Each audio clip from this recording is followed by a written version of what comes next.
इस वक्त की बड़ी खबर, अब्दुल्ला आसपास के युवाओं को बरगलाता था और वजीहुद्दीन के साथ मीटिंग में जाता था। अब्दुल्ला ने कम समय में वजीहुद्दीन का जीता था भरोसा। इसे को लेकर देखिए अब तमाम खुलासे हो रहे हैं अब्दुल्ला और माज से।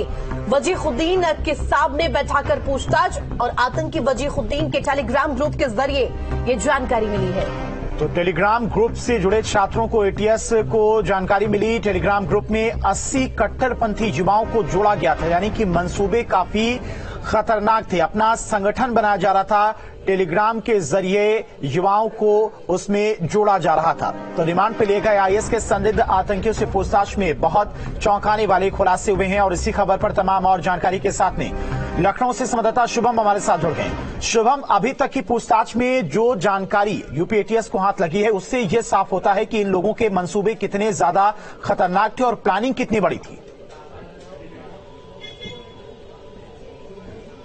जी बिल्कुल, देखिए कि इन सभी के मंसूबे देश भर में और प्रदेश भर में बड़े आतंकी हमले करने की साजिश थी। लिहाजा अलीगढ़ से गिरफ्तार हुए माज और उसके साथ अब्दुल्ला, ये दोनों मिलकर के ही प्रोफेसर वजीरुद्दीन के साथ एक बड़े नेक्सस को बनाने की प्लानिंग कर रहे थे, जिसके तहत ही यूपी एटीएस ने इन दोनों से पूछताछ की है। और बताया जा रहा है करीब 80 कट्टरपंथियों के एक टेलीग्राम पे ग्रुप बनाया गया था और इस ग्रुप के माध्यम से सबसे ज्यादा जिहाद से जुड़ी हुई और उसके साथ साथ आईएस से भी कनेक्शन की तमाम चीजें निकल करके सामने आ रही हैं। अभी फिलहाल यूपी एटीएस उन तमाम साक्ष्यों को संकलन कर रही है और इसके साथ साथ उन तमाम जगहों पर भी छापे हमारी अलग अलग जगहों पर बताया जा रहा है कि करने की तैयारी है, जिससे कि इस पूरे नेक्सस का भंडाफोड़ किया जा सके। अभी फिलहाल बीते दिनों जो अलीगढ़ से 4 आतंकियों को गिरफ्तार किया गया था, ये लगभग चारों के आपस में कनेक्टेड हैं और इसके साथ ही साथ अलीगढ़ को लेकर के खास तौर से यूपी एटीएस पूरी तरह से संजीदा है।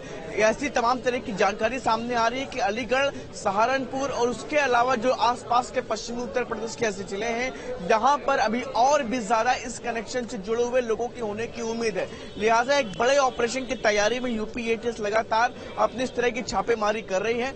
इस कहीं टेलीग्राम और व्हाट्सएप कनेक्शन से कहीं ना कहीं आप समझिए कि सोशल मीडिया के माध्यम से ये सभी आपस में कट्टरपंथियों को एक साथ एकजुट करना और उसके बाद एक मंसूबे पे एक मिशन बना। शुभम, देखिए जिस तरीके से वजीहुद्दीन और अब्दुल्ला साथ में कांटेक्ट में रहते थे, बैठक में जाते थे, मीटिंग करते थे, साथ ही साथ इससे जुड़ी हुई जानकारी चाहेंगे कि आखिर टेलीग्राम ग्रुप के जरिए क्या खुलासा हुआ है, क्या इस नेक्सस में कोई अन्य लोग भी शामिल थे?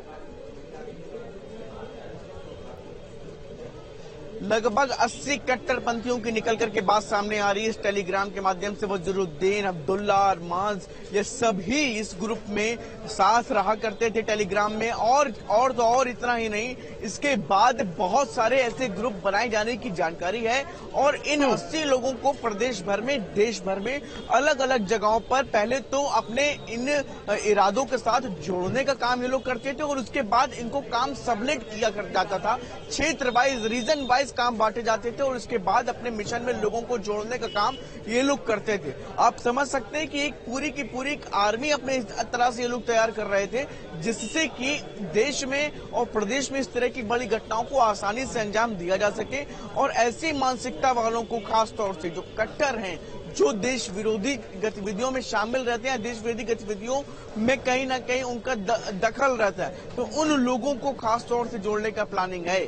और इस अभी फिलहाल टेलीग्राम के माध्यम से इन 80 कट्टरपंथियों तक पहुंचने का प्रयास जारी है, क्योंकि ऐसे लोगों की जानकारी लगभग यूपी एटीएस तक बताया जा रहा है पहुंच चुकी है और जल्द ही इन लोगों तक भी यूपी एटीएस जल्द से जल्द छापेमारी करके इन तक पहुंचेगी। और उसके बाद जो सबसे ज्यादा बड़ी उम्मीद ये है कि इन 80 लोगों को जो अलग अलग क्षेत्रों में जो काम बांटे गए, क्योंकि अलग अलग जगहों पर ये अपने इस तरह से ग्रुप बना करके अपने आतंकी एजेंडे को लोगों तक पहुंचाने का प्रयास कर रहे थे। तो ठीक है, यानी एक तरह से शुभम कहा जाए तो ब्रेन वॉश करके संगठन में लोगों को अधिक से अधिक संख्या में जोड़ा जा रहा था ताकि किसी बड़ी